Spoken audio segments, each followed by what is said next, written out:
Samahan niyo kami ngayon dito sa Fanside Ningnangan. Birthday ng nanay ko ngayon kaya naman naisipan namin kumain sa Paluto Style Restaurant. Nagtingin-tingin lang din ako sa social media kung saang mayroong Paluto Style Restaurant malapit sa lugar namin. Located pala ang Ningnangan Restaurant sa Molino Boulevard, Bacoor, Cavite.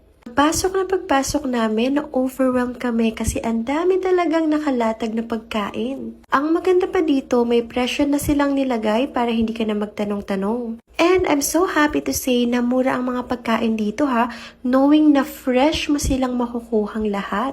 Ang gagawin mo lang, kukuha ka ng mga pagkain na naka-display, ilalagay mo sa tray, tapos magbabayad ka na sa kahera. May mga pagkain din na ikikilo pa nila at meron din naman na ready to cook na talaga. Hira lang kami makagusto ng pinapaitan pero dito ang sarap ng pinapaitan nila. When it comes sa pag-serve ng pagkain, don't worry, ang bilis lang nilang sinerve knowing na lulutuin pa nila yung pagkain.